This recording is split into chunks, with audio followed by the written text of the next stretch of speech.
औज़ु बिल्लाहि मिनश शैतानिर रजीम। बिस्मिल्लाहिर रहमानिर रहीम।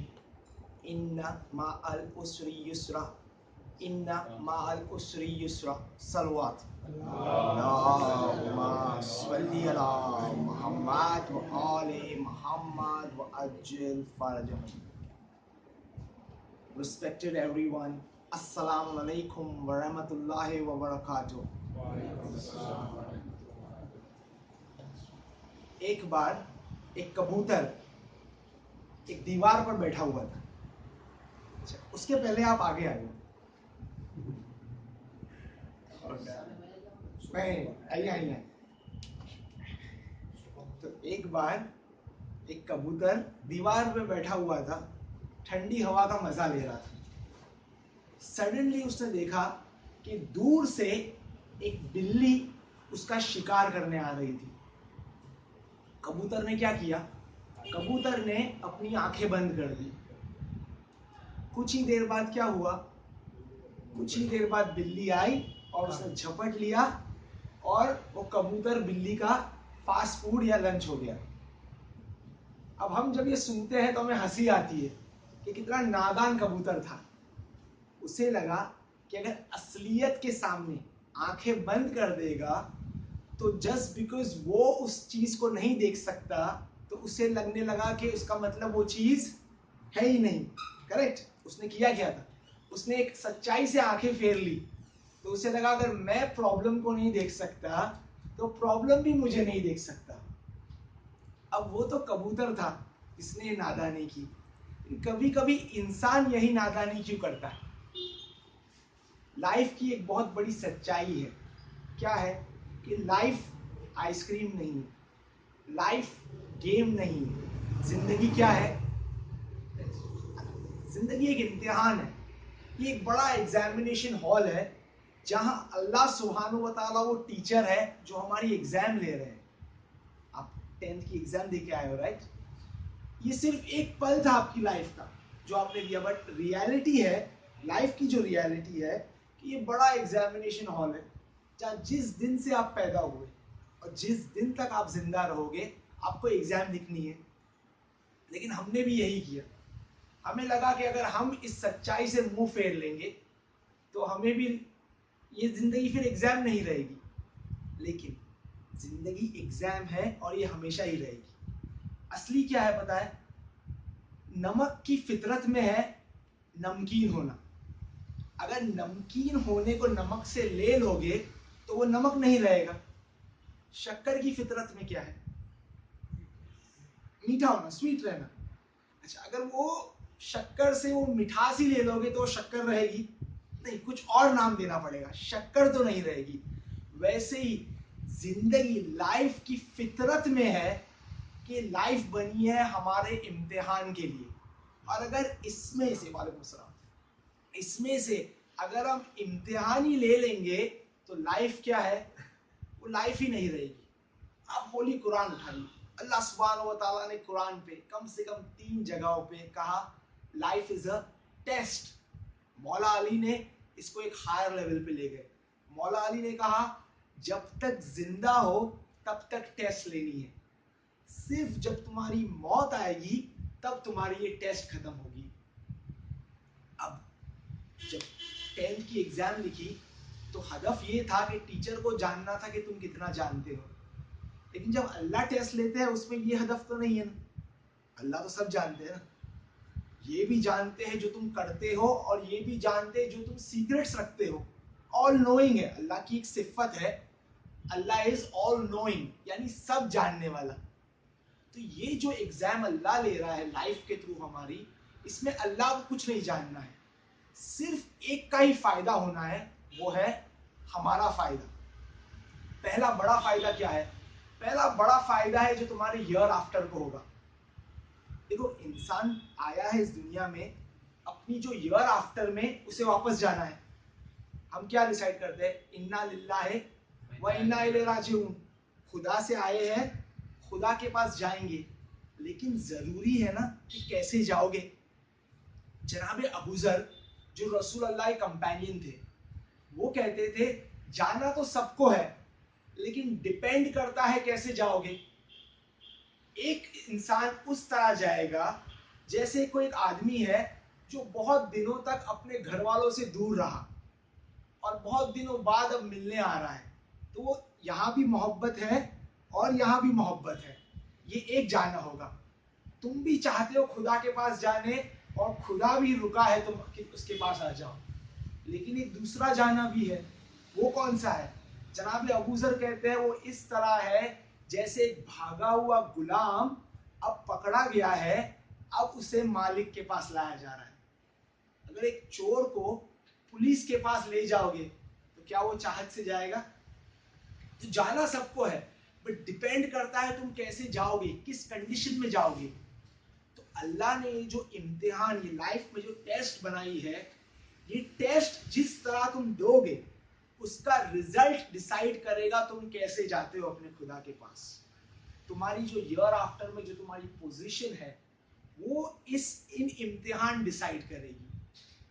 और सिर्फ ईयर आफ्टर की पोजीशन नहीं, इंसान खुद जो है ना, देखो अल्लाह ने इंसान को भेजा इस दुनिया में परफेक्शन, जो हम कहते हैं ना कमाल पे पहुंचने के लिए। वो कमाल पे पहुंचने के लिए अल्लाह ने सिस्टम बनाया इम्तिहान का। अल्लाह ने सिस्टम बनाया, एक फूल से खुशबू चाहिए तो सिस्टम क्या है? आप फूल को लो, उसे क्रश करो, जितना क्रश करोगे उतना वो खुशबू देगा। इंसान के भी अंदर से उसका, अगर you want the best out of him, जब तक वो लाइफ के इम्तिहान में क्रश नहीं होगा उसकी बेहतरी निकलेगी नहीं। तो ये फायदा होता है कि जो बीइंग से तुम ह्यूमन बीइंग बन जाओगे, ये इम्तिहान का फायदा है। और सिर्फ आखिरत नहीं, जो दुनिया में भी अगर तुम्हें ये दुनिया जो एक बैटल फील्ड है उसके लिए ये इम्तिहान तुम्हें तैयार करते हैं।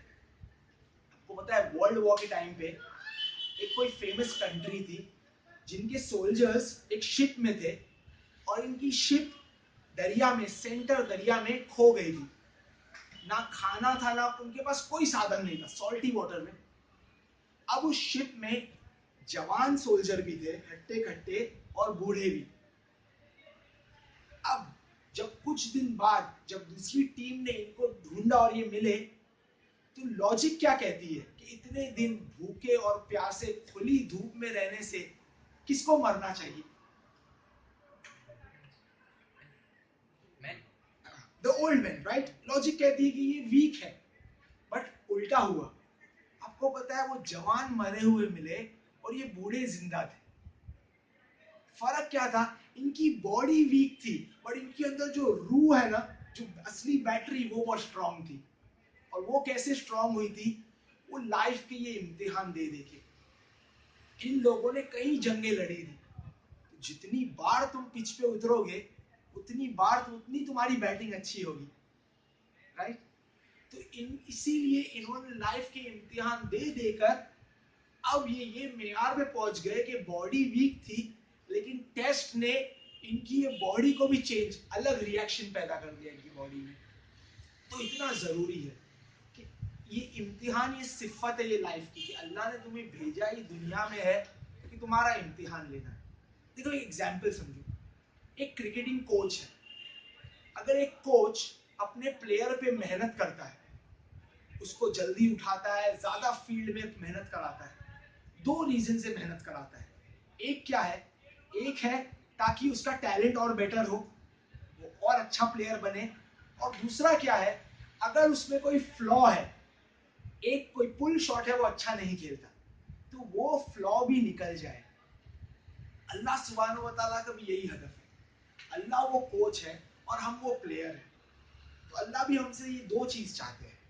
पहला कि हम में जो सिफतें हैं वो और बेटर हो जाए, कि आप में जो इनबॉर्न क्वालिटीज अल्लाह ने दी है वो और बेटर हो जाए, और वो टेस्ट से ही होगी और कोई रास्ता नहीं है। और सेकंड, जो हमारे में खामियां है वो निकल जाए। इसीलिए आप कुरान में देखेंगे, कुरान में अल्लाह ने एक जगह पे टेस्ट को फितना कहा है। टेस्ट को फितना। अब अरबिक लैंग्वेज में फितना का एक मायना है स्मेल्टिंग। स्मेल्टिंग क्या है? स्मेल्टिंग वो प्रोसेस है जहां गोल्ड है ना, गोल्ड सोना, उसको हीट किया जाता है बहुत हाई टेम्परेचर पे। क्यों हीट किया जाता है? उसकी इम्प्योरिटीज निकालने के लिए। अगर गोल्ड को प्योर करना है तो आपको उसको हीट करना है बहुत हाई लेवल पे, उसे कहते हैं स्मेल्टिंग, जो अरबिक लैंग्वेज में कहते हैं फितना। तो अल्लाह ने टेस्ट को कहा फितना, यानी आप अपने खुदा की नजर में गोल्ड हो और वो टेस्ट ले रहे हैं आपकी, ताकि आप में जो इम्प्योरिटी है वो निकल जाए। क्योंकि जब रिटर्न होंगे, देखिए अल्लाह ने ये गुड्स है जो दुनिया में भेजे, अब अल्लाह गुड्स रिटर्न लेंगे ना। अब आपने अगर कोई दुकान से कोई चीज खरीदी, आप वापस देने जाओगे तो वो लोग क्या कंडीशन लगाते हैं, हम वापस लेंगे एक ही कंडीशन पे, क्या कंडीशन होता है? हाँ, जिस तरह दिया था उसी तरह वापस लूंगा ना। मैंने ब्रांड न्यू दिया था तुम्हें चीज, तुमने वापस लौटाई, मैं ले लूंगा, जीआर लूंगा, लेकिन कब लूंगा? जब वही कंडीशन में। तो अल्लाह वही कहेंगे कि मैंने तुम्हें प्योर कंडीशन में भेजा था, तो अब मैं डिफेक्टेड माल नहीं लूंगा।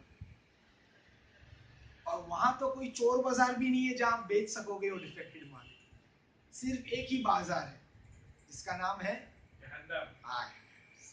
बीमारिस्तान।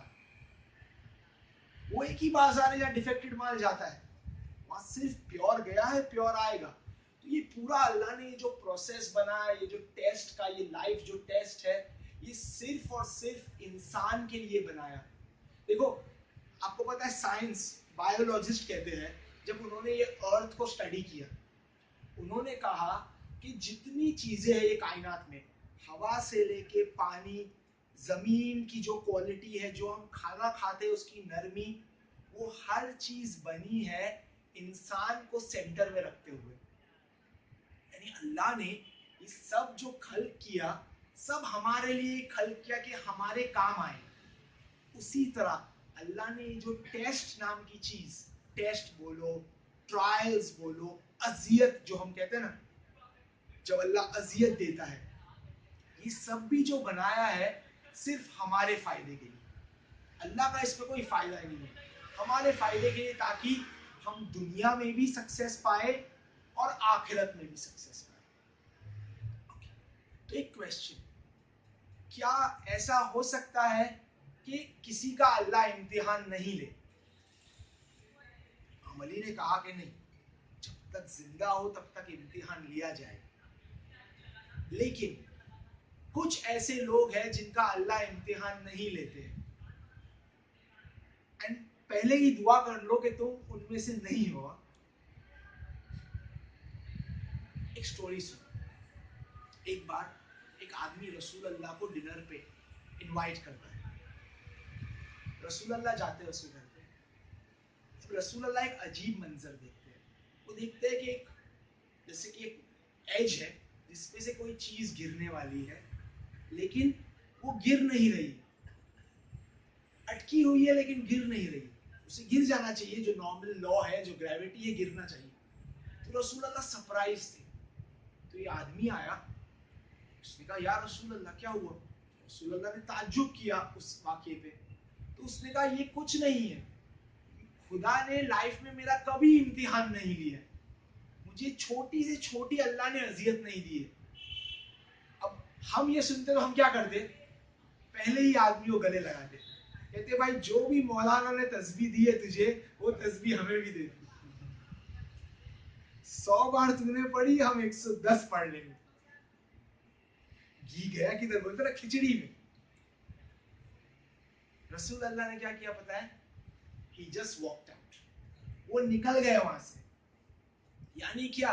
यानी खुदा ने भी तुझसे हाथ धो लिया है अभी। यू नो, कभी ये होता है, एक टीचर जब देखती है एक स्टूडेंट जो गुड फॉर नथिंग है, अब टीचर उस पर ध्यान देना ही छोड़ देती है। वो आए तो भी ठीक, ना आए तो भी ठीक, वो as good as non existent हो जाता है टीचर के लिए। क्यों? क्यों? टीचर समझ गई है कि अब ये गुड फॉर नथिंग है मेरे लिए, अब मुझे इससे कुछ लेना देना नहीं है। अल्लाह सुब्हानहू व तआला भी एक ऐसा ग्रुप है कि जब अल्लाह ने कहा कि भाई अब मुझे तुमसे कुछ लेना देना नहीं है, सिर्फ उस मेयार तक गिर जाओगे तब अल्लाह तुम्हारा इम्तिहान नहीं लेगा। यानी तुम अल्लाह की नजर में उस बुरे स्टूडेंट की तरह बन जाओ जिसने टीचर ने ए कहा तो उसने जेड बोला, टीचर ने दिन कहा तो उसने रात बोला, तभी टीचर ने उस पर गिव अप कर दिया होगा। तो अभी एक चाबी है हमारे पास, अगर चाहते हो कि लाइफ लज्जत की तरह निकल जाए, निकल सकती है। खुदा के मुखालिफ बन जाओ, फिर कुछ नहीं होगा, ना तुम्हारे कोई अजियत नहीं आएगी। लेकिन उस स्टूडेंट का जिसपे से टीचर ने हाथ उठा दिया, उसका एंड क्या होता है? उसकी गेम ओवर हो गई। उसी तरह तुम्हारा एंड क्या होगा? देखो इमाम अली ने सही कहा था, इसमें इमाम अली की बात झूठी नहीं होगी। इमाम अली ने क्या कहा था? जब तक जिंदा हो तुम्हारी टेस्ट है। वो चीज यहां भी प्रूव होती है। इमाम अली इसके केस में क्या कह रहे हैं? जब तक रूह जिंदा है तब तक टेस्ट है। तूने गुनाह कर करके अपनी रूह को मार दिया है, अब तू सिर्फ डेड मैन वॉकिंग है, तो अब तेरी खुदा का टेस्ट लेगा। टेस्ट अल्लाह ले रहे थे ताकि वो रूह वापस आए, अब तूने रूह को ही अजियत दे के मार दिया है। तो इमाम अली ने सही कहा, जब तक जिंदा हो तब तक तुम्हारी टेस्ट ली जाएगी। ओके, तो अल्लाह ने कह दिया कि यस, टेस्ट भी ली जाएगी, और टेस्ट एक हिसाब से फितरत में है लाइफ के। अच्छा, अब हमें भी रेडी रहना है कि टेस्ट तो देनी ही है। अच्छा, अब अगर यहाँ तो भी सवाल किया जाए कि क्यों दूं मैं ये इम्तिहान, नहीं समझ आता है मुझे, अजियत वाली चीजें नहीं समझ आती ना। अगर आप किसी से कहो खुम्स, तो वो 111 क्वेश्चंस की एक बुक देगा कि मेरे 111 सवाल है जो मुझे समझ नहीं आते खुम्स। आप उसके जवाब लिख के दोगे तो वो वॉल्यूम 2 निकाल के देगा, ये दूसरे रिवाइज्ड एडिशन 111 मोर। तो नहीं समझ आता है, क्यों दूं यार ये इम्तिहान। एक बात बताओ, अगर तुम्हारी आंख खुलती है एंड तुम रियलाइज करते हो तुम एक मैदान पे हो, एक जंग के मैदान में, जहां से गोलियां चल रही है और तुम्हारे हाथ में भी बंदूक है, तो क्या तभी तुम रुक के फलसफा पूछोगे? ये जंग का फलसफा क्या है, क्यों लड़ते हैं लोग? आप क्या बोलोगे? शट अप एंड शूट, चुप रहे और गोली चला। उसी तरह तुम दुनिया में आ गए हो, अब ये सवाल में टाइम मत वेस्ट करो। तुम्हारा क्लॉक, तुम जब एग्जाम में बैठे टाइम लिमिट थी ना, अगर तब तुम फलसफे टीचर को पूछती, टीचर ये क्या है, ये क्यों लिखना पड़ता है, मैं तो इतना गुड लुकिंग हूँ, मेरा हेयर कट भी थोड़ा थोड़ा विराट कोहली के नजदीक है, टीचर कहती भाई वो सब एग्जाम के बाद जवाब दूंगी, अभी क्या कर, एग्जाम दे। तो अल्लाह भी कह रहे कि जब आओगे सब जवाब मिल जाएंगे। और एक चीज, और एक पॉइंट, अगर कोई आपके पास आता है और आपसे कोई चीज मांगता है,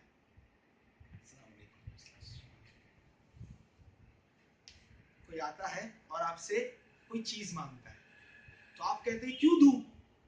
फिर वो आपको याद दिलाता है कि आपने वादा किया था, और इस्लाम में पता है ना, इस्लाम का कानून क्या है? वादा किया तो निभाना। सुभान अल्लाह, वादा किया है तो वेल्थ है ना, वादा किया है तो निभाना पड़ेगा।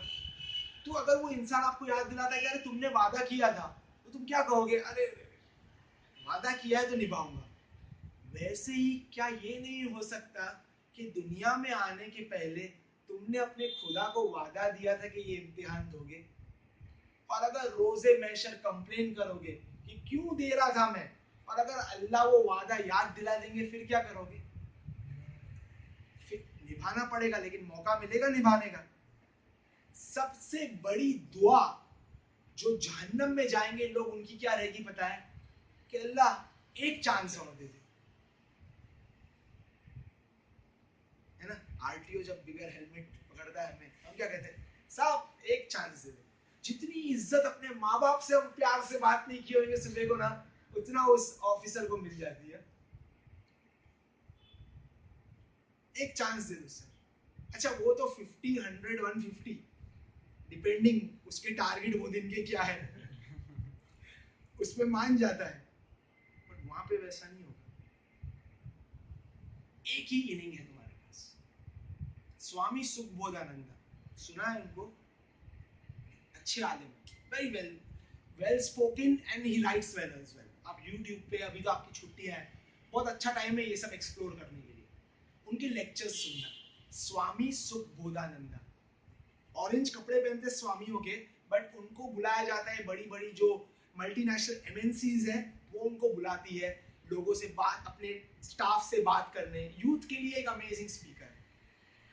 वो कहते हैं कि जो हिंदूज है ना, उनका लेड बैक एटीट्यूड क्यों है पता है? क्योंकि हिंदुओं में पूर्ण जन्म है। तो हिंदू क्या कहता है, इस जन्म में नहीं कर लूंगा, सेकेंड इनिंग में आके तभी वो सिक्स मार ही लेंगे। लेकिन हमारे में अगला जन्म नहीं, हमारे में ये एक ही गेम है, हिट आउट या गेट आउट। तुम्हारे या दुनिया में तुम्हारा ये एक ही जन्म, तुम्हारा जो नेक्स्ट जन्म है वो आखिरत है, वहां जीना है। लेकिन जिस हिसाब से यहां जियोगे उसी का फल वहां खाओगे। तो इम्तिहान एक तो पहले गांठ बांध लो कि ये देनी ही है, और ये है ही। कबूतर ने आंख बंद कर ली थी, लेकिन बिल्ली ने उसे खा लिया ना। बिल्ली ने तो ये नहीं कहा कि अरे तू मुझे नहीं देख सकता। वैसे ही अगर तुम कितना भी कह लो कि अरे नहीं लाइफ ऐसा कुछ नहीं है, हमें नॉर्मल, सब नॉर्मल है, नहीं, लाइफ ही टेस्ट ही बनी। तो अब अगर सब हम समझ गए, एक्सेप्ट कर लिया, तो इस देखिए हमने हमेशा कहा है ना, इस्लाम एक लव लेटर वाला रिलीजन है, टेलीग्राम वाला रिलीजन नहीं है। लव लेटर क्या होता है? प्यार से लिखते हैं। और कितना लिखते हैं?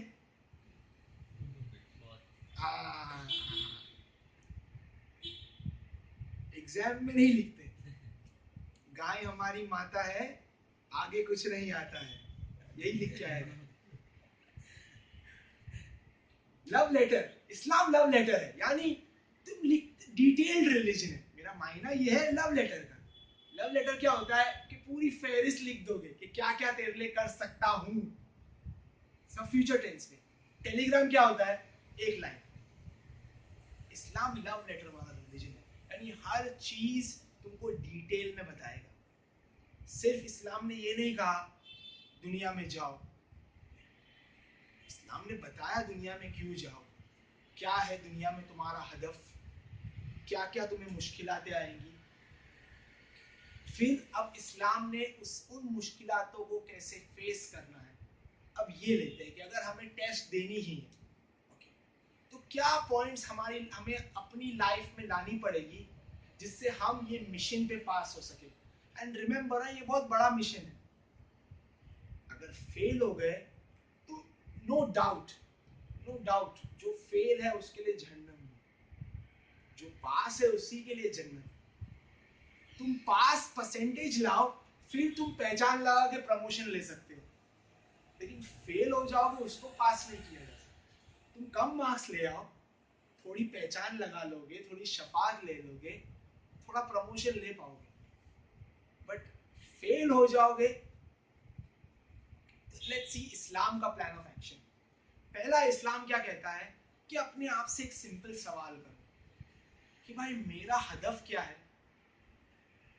ठीक है, हमारे उस्ताद कहते थे अगर एक आदमी चाहता है कि वो 10 कदम चले और तुम उसे 100 कदम का प्लान ऑफ एक्शन बताओगे तो कोई फायदा है? वो क्या करेगा, सिर्फ 10 कदम का ले लेगा, बाकी 90 कदम उसके काम का ही नहीं। तो पहला जरूरी है ये पूछो तुम्हारे खुद से कि भाई मेरा हदफ क्या है। क्या मेरा हदफ ये 10 कदम यानी दुनिया की लाइफ है, या मेरा हदफ ईयर आफ्टर है? क्योंकि उसी हिसाब से आप तैयारी करोगे। जिसको जिसको सिर्फ ये दुनिया उसके लिए दी एंड है, गेम ओवर है, वो उतनी तैयारी करेगा। जिसको 20 ओवर खेलने हैं वो उतनी तैयारी करेगा। जिसको टेस्ट मैच खेलनी है वो उतनी तैयारी करेगा। तो पहले खुद से क्लियर हो जाओ। अच्छा, ये हमेशा सवाल आता है कि ये ईयर आफ्टर हमें नहीं समझ आता, ये क्या है, ये दुनिया दिखती भी नहीं है, क्यों होगी। इमाम अली अलैहिस्सलाम के पास एक आदमी आया था, ऐसे ही उसने बहुत दलीलें दी कि नहीं ईयर आफ्टर नहीं है। वो कहता था लाइफ डेथ पे दी एंड, मौला ने कहा कि नहीं, डेथ खाली एक टर्न है, एक लेवल 2 है। डेथ एक दरवाजा है जिससे तुम अपनी दूसरी लाइफ में जाओगे। फाइनली मौला ने एक बहुत अच्छी दलील दी उसे। मौला ने कहा ओके, फर्ज कर अगर जो तू कहता है वो सच है। उसने क्या कहा था? लाइफ है दी एंड। तो मौला ने कहा अगर जो तू कहता है वो सच है और अगर वो सच हो गया तो तू भी नुकसान में नहीं, मैं भी नुकसान में नहीं, लाइफ खत्म हुई, फातिहा दोनों का। लेकिन फिर मौला ने कहा अब फर्ज कर अगर मैं जो कहता हूं वो सच है कि लाइफ है इस दुनिया के बाद, और जो दुनिया में तू अमल करेगा वही तेरा वहां पे ठिकाना पैदा करेगा, अब तेरी हालत क्या होगी? Is it worth the risk? क्या ये रिस्क वर्थ इट है? किसी को पूछा ना कि अरे बीवी जो बोलती हो वो करते हो, समझ भी नहीं आता है तो भी करते हो, तो उसने कहा is it worth the risk? कहा ये रिस्क मैं नहीं लूंगा भाई, नहीं भी समझ आता है तो भी इताअत दूंगा। सेम वे वही प्रिंसिपल यहाँ लगाओ। नहीं समझ आता है, एक चाय की प्याली दरिया को अपने में समा नहीं सकती ना। हमारी अकल चाय की प्याली है, खुदा वो दरिया है, तुमको समझ ही नहीं आएगा वो। But is it worth the risk? मौला ने कहा एक्सेप्ट इट। पहली लेवल पे बहुत जरूरी है अपना हदफ चुनना कि भाई मैं किसके लिए, मेरे लिए दुनिया जरिया है या मेरे लिए दुनिया गोल है। फर्क है ना। जरिया यानी आप उसका सिर्फ इस्तेमाल करोगे कहां तक पहुंचने के लिए, गोल यानी वही पहुंचना है तुम्हें। पहली पॉइंट, लाइफ मेरे लिए क्या है, गोल है या एक मीन्स है। सेकेंड पॉइंट, टोटली अपने माइंड को ना उस पर कमिट कर दो कि भाई मुझे इम्तिहान देना है और मेरे पास कोई ऑप्शन नहीं। हमारा जो ह्यूमन ब्रेन है ना, ये सबसे अमेजिंग गिफ्ट है अल्लाह सुब्हान व तआला। इसीलिए साइंस कहती है ये फाइनल फ्रंटियर है। अगर हमने इंसान को के दिमाग को समझ लिया तो हम सब कुछ समझ सकते हैं। प्रोफेसर विलियम जेम्स वो कहते थे कि the greatest miracle of this century is that just by changing the way you think you can change your life. इतना पावर है तुम्हारे माइंड में कि खाली तुम इसको बदल दोगे, इससे तुम सब चीजें बदल सकते हो। इसीलिए एंथनी रॉबिन्स कहते थे कि your mind is a genie. Aladdin का था ना वो जीनी, वो क्या कहता था? अलादीन जो भी मांगता था कुन फयकुन। हमारा माइंड वैसा ही है, तुम जो मांगोगे। इसीलिए आपको पता है जो मिड डे या न्यूज़पेपर में जो स्टार साइंस आती है, जो आपकी स्टार साइन के लिए कहते हैं आज दिन खराब है, आज आपके लाइफ का लव मिलेगा, आप वो पढ़ो और वो सच्चाई निकलेगा, सच निकलेगा। क्यों पता है? वो सिर्फ तुम्हारी माइंड के साइंस के साथ खेल रहे हैं, वो तुम्हारे माइंड में वो सीड डाल रहे हैं। अब एक बार वो सीड घुस गया है तो फल वही निकलेगा।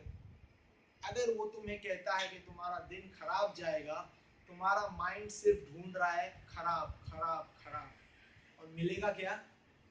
खराब। एक आदमी था, एक कोल्ड स्टोरेज में लॉक हो गया। कुछ देर बाद जब दरवाजा खुला तो उसकी डेड बॉडी मिली। सायरन है ना, कोल्ड स्टोरेज में डेड बॉडी मिली। लेकिन एक प्रॉब्लम था। अच्छा, डेड बॉडी मिली, देखा तो कैसे मौत हुई? ठंड से। ठंड लगने से, जो भी उस टर्म को कहते हैं, उसकी बॉडी फ्रीज हो गई और वो मर गया। लेकिन इसमें एक ही छोटा प्रॉब्लम था, वो कोल्ड स्टोरेज खराब था।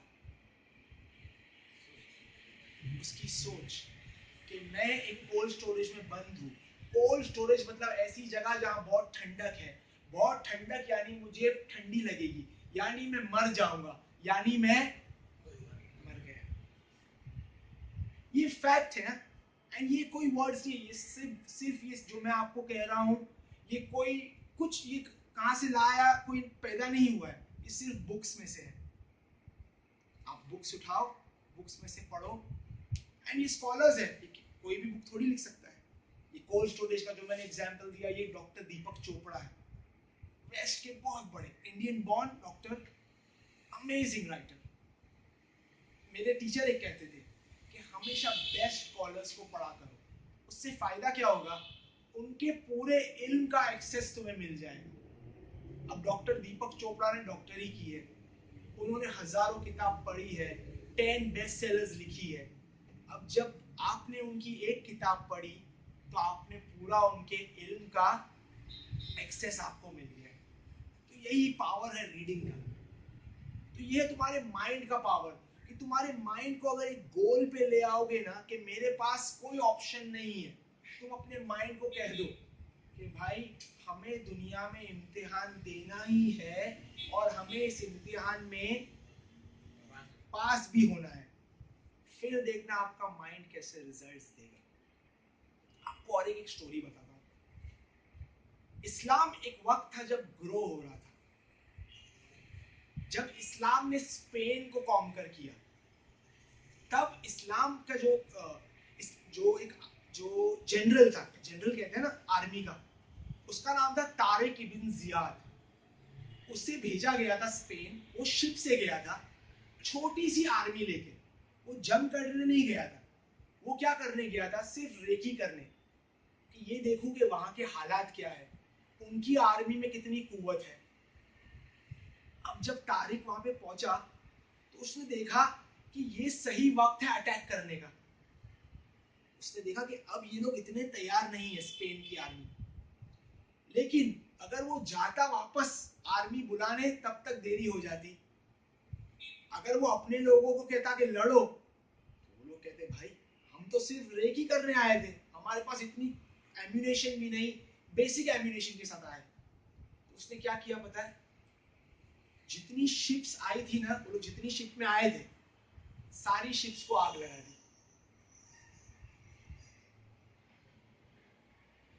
और अपने आदमियों को कहा अब ये एक ही रास्ता था वापस जाने का, वो तो बंद हो गया, अब क्या बचा है तुम्हारे पास रास्ता, लड़ो, जीतो, उनकी शिप्स लो और वापस जाओ। एंड यही हुआ, ये छोटी सी टीम लड़ी भी, जीती भी, और स्पेन कॉन्कर हो गया। देखो ये पावर है, कब हुआ, प्रेशर कुकर। प्रेशर कुकर की सिफत क्या है, वो बंद करके कुकिंग करता है, करेक्ट, पूरी हीट अंदर कैप्चर होती है। वैसे ही तुम्हें ये करना है कि भाई अपने माइंड को रेडी कर देना है कि भाई हमें ये फाइट करनी है, और तभी ये फाइट कर पाओ। वरना ये लाइफ जो टेस्ट देता है, मेरे से बेहतर आप लोग ने ज्यादा लाइफ के चाहे औलाद हो चाहे माल की टेस्ट हो, दर्द होता है। और वो कब होगा, जब ये प्रेशर कुकर स्टाइल, वो कब होगा, जब पहले तुम फर्स्ट 2 पॉइंट्स बहुत जरूरी है। बहुत सी बार हम डिस्कशंस में वो लाते ही नहीं कि इंसान का हदफ ही क्या है। अगर कोई इंसान सिर्फ दुनिया चाहता है तो उसके लिए इस्लाम नहीं है, ऑनेस्टली इस्लाम उसके लिए बना ही नहीं है। जो इस्लाम ने पैकेज बनाया है वो प्योरली ईयर आफ्टर वाला पैकेज है। तो हो सकता है कुछ कुछ चीजों में उसको हारना भी पड़ता है, लेकिन वो बड़ी गेम जीत जाता है। लेकिन जिसने लाइफ ही हदफ बनाई है, अगर वो हारेगा तो वो अपने आप को लूजर गिनता है कि मैं तो हार गया, क्योंकि उसके पास अभी बिगर गेन है ही नहीं देखने के लिए, उसके लिए वो छोटी आखिरी फिनिश है। तो पहले बहुत जरूरी है कि मेरा फाइनल गोल क्या है, जो ईयर आफ्टर है। सेकंड, अपने माइंड को कंसंट्रेट, एक ही पावर यूज करना है कि भाई मुझे ये इम्तिहान देना ही है। जहां जहां फूल आएंगे वहां वहां कांटे आएंगे, जहां जहां ट्रेजर छुपा हुआ है वहां वहां सांप है, जहां जहां रात है वहां वहां दिन है, जहां जहां खुशी है वहां वहां गम है, आंसू। नेक्स्ट 2 चीजें साथ में लेते हैं जो आपकी हेल्प करेगी लाइफ के इम्तिहान के लिए, और वो है दुआ और चैरिटी। ये 2 ऐसी चीजें हैं जो स्कॉलर्स कहते हैं डिवाइन डिग्री बदल सकती है। आपको पता है इसका मतलब क्या है? समझो अल्लाह की ऑफिस है, अल्लाह की ऑफिस में से लैपटॉप पे से मेल शूट होना है कि आप पे अजियत आनी है। मेल शूट हो गया, एंटर दबाया, सेंड हो गया, आउटबॉक्स से सेंड आइटम्स में चला गया, सेंड हो गया कि अजियत आनी है। वो अजियत वहां से निकल गई, तीर चल गया आप तक पहुंचने तक। अगर उसके बीच में आपने दुआ कर ली या आपने चैरिटी कर ली तो इतनी ताकत है कि वो अजियत भी पलट सकती है, इतना पावरफुल है। इसीलिए जब रसूल ने कहा दुआ is a shield of the मोमिन, शील्ड क्या होता है? कोई अटैक करेगा तो आप प्रोटेक्ट करोगे। तो जब ये अटैक होगा तुम पर अजियत का, तो दुआ और चैरिटी, ये दो चीज है जो आपको हमेशा, देखो नॉर्मली हम क्या करते हैं, हम इसे दवाई की तरह यूज करते हैं। बीमार होगे फिर दुआ पढ़ोगे, अजियत आएगी फिर चैरिटी देते हो। उल्टा क्यों नहीं करें? क्यों नहीं अजियत आने के पहले ही अल्लाह से दुआ करें? क्यों नहीं अल्लाह टेस्ट लेने के पहले ही कुछ माल निकाले कि ये मेरी देखो चैरिटी, हमारे स्कॉलर कहते थे स्पेसिफिक होनी चाहिए। ये चैरिटी मेरे माँ बाप के लिए, ये मेरी महरूम की चैरिटी, तो ही पहुंचेगी ना।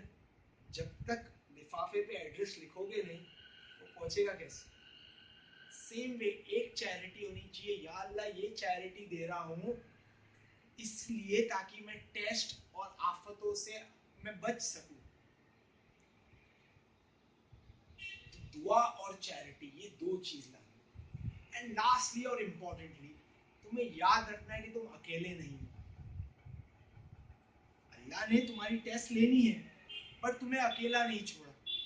देखो क्रिश्चियन से एक चीज सीखो, जिस तरह उन्होंने अपनी बाइबल को प्रमोट किया है ना, किसी ने नहीं किया। इसीलिए आज दुनिया में जो सबसे ज्यादा प्रिंटेड बुक है या सबसे ज्यादा लैंग्वेजेस में प्रिंट होती है वो बाइबल। आप कोई भी क्रिश्चियन को पूछो मुझे तेरा दीन जानना है, वो कोई मौजिजा नहीं बताएगा, कोई ऐसी बड़ी बातें नहीं करेगा, ना तुम्हें जन्नत बेचेगा, वो सिर्फ तुम्हें होली बाइबल की एक कॉपी दे देता है। एंड ये हमें करना चाहिए कि होली कुरान को अपनी लाइफ में लाओ। ये एक अमेजिंग बुक है जिसका हमने इस्तेफादा किया ही नहीं। ऐसा नहीं है नहीं किया है, ऑफ कोर्स करते हैं। जब घर से बाहर निकलते हैं तो कुरान के साये में निकलते हैं, इस्तिखारा देखना है तो कुरान में से देखते हैं।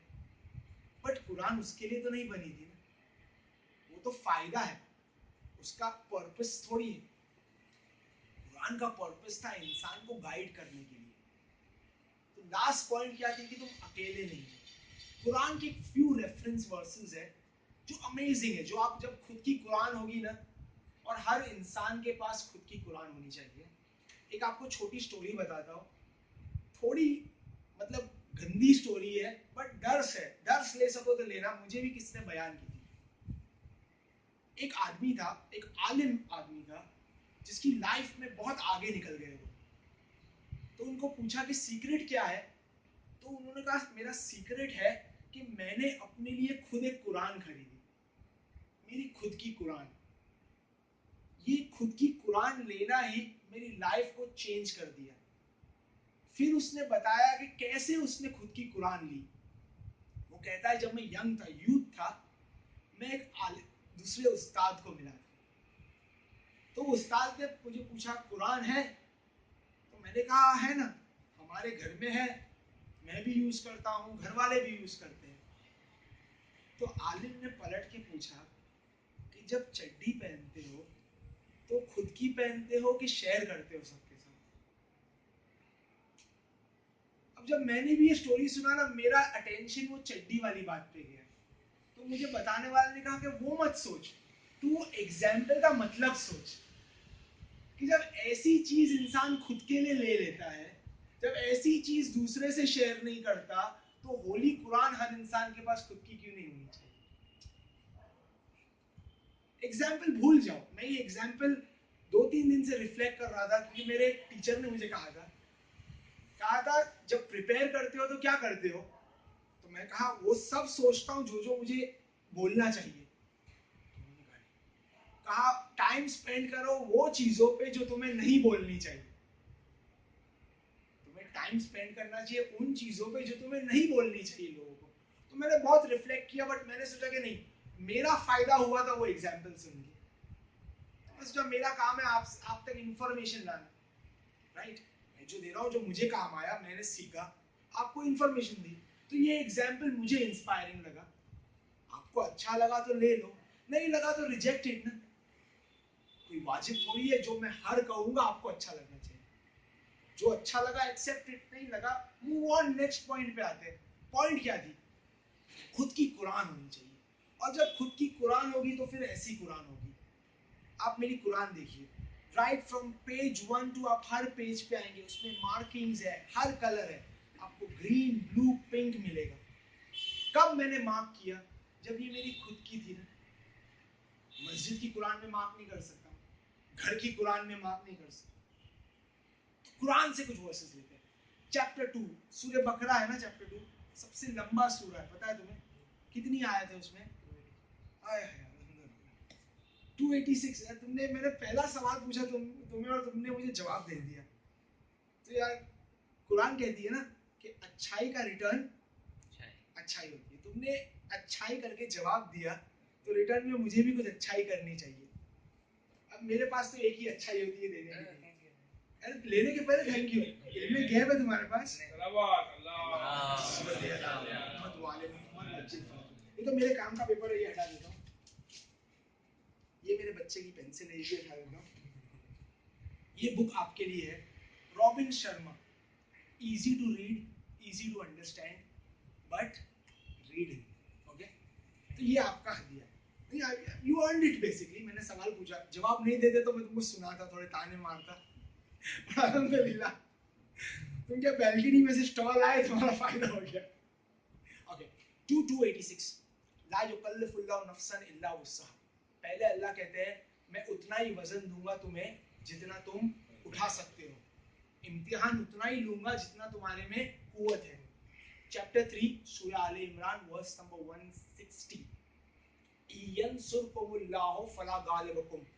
अल्लाह कहते हैं अगर मैं तुम्हारे साथ हूं तो कोई तुम्हारा कुछ बिगाड़ सकता है। चैप्टर 50 वर्स नंबर 5156, वो 5016 5016 अल्लाह क्या कहते हैं, हम तुम्हारे से इतना नजदीक है जितना ये गले की नस है। ये सब भूल जाओ अगर नहीं याद रहता है। चैप्टर 94 वर्स नंबर 5 एंड 6, अपने आप पे एहसान करना है।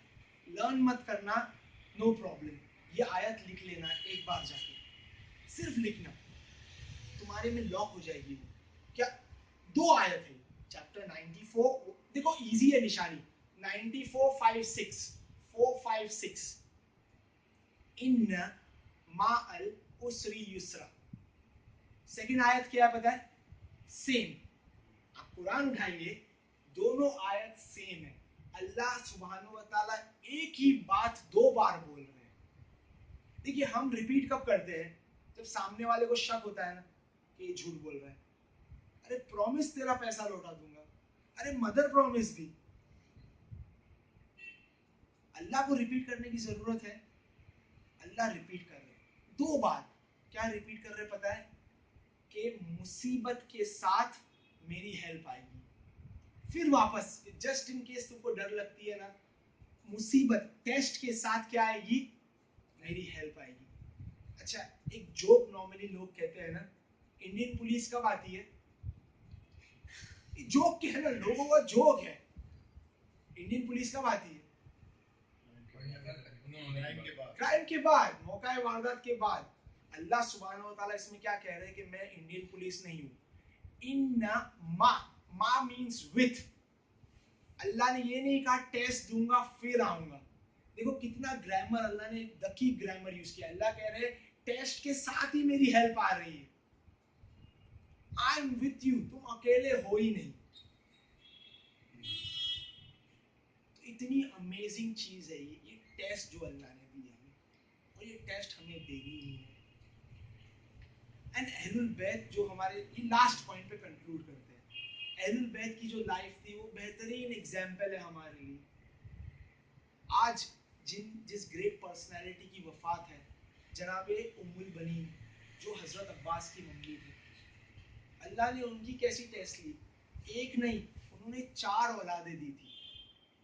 जनाबे उम्मुल बनीन जिनका रियल नेम फातिमा था, राइट, वो इमाम अली की वाइफ थे, उन्होंने इमाम अली को 4 बेटे दिए थे और वो चारों ने शहादत दी थी करबला में। क्या ये टेस्ट नहीं होती है?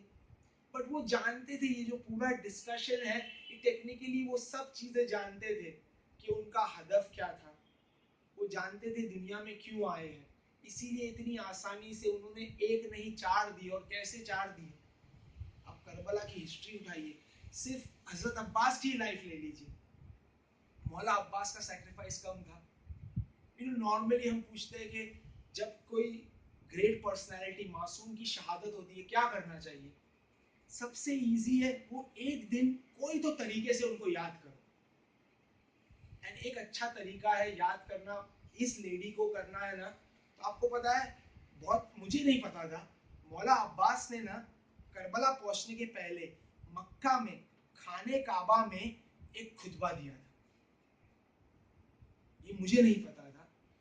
अमेजिंग है, डॉक्टर अम्मार ने इस पे पूरा लेक्चर दिया है, उनका जो खुतबा था उस पे लेक्चर दिया है। अच्छा, एक खुतबे की वो सोर्स बताते हैं, वो लखनऊ की एक किताब का सोर्स है। अब तक भी नहीं पता था ना, आप गूगल कर लो, अगर आप लेक्चर सुन सकते हो तो वो लेक्चर सुनो, लेक्चर नहीं सुन सकते हो गूगल में इंग्लिश में आपको खुतबा भी मिल जाएगा। छोटा सा खुतबा है जो मौला अब्बास ने दिया था एज अ गिफ्ट उनकी मम्मी के लिए, आप ये पढ़ो। क्योंकि देखियो, आज किसी को भी खुश, एक माँ को खुश करना है तो उसकी औलाद को याद करो, और ऐसी औलाद जिसने क्या शहादत दी थी। आपको पता है, एक जाकिर था जो मौला अब्बास के मसाइब पढ़ता था। एक दिन माँ फातिमा ज़हरा उसके सपने में आई। फातिमा ज़हरा ने कहा कि तू मेरे बेटे के कंप्लीट मसाहिब क्यों नहीं पढ़ता है? अब वो गिरिया करने लगा, उसने अपने दिमाग में दौड़ाया, उसने सोचा कि मैं हर चीज़ पढ़ता हूँ।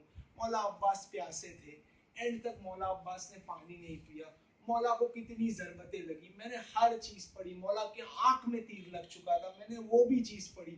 अब वो बीबी के सामने गिरिया करने लगा कि बीबी आप ही मुझे बताइए, वो कौन सा मसाइब था अब्बास का जो मैंने नहीं पढ़ा? तो बीबी ने कहा, हर शहीद जब घोड़े से गिरता था तो अपने हाथों पे गिरता था, लेकिन मेरा अब्बास जब गिरा वो अपने मुंह के बल गिरा था। इन्ना लिल्लाहि व इन्ना इलैहि राजिऊन। हम दुआ करते हैं मौला अब्बास के सदके कि अल्लाह सुब्हानहू व तआला हमें इस इल्म को अमल बनाने में मदद करे।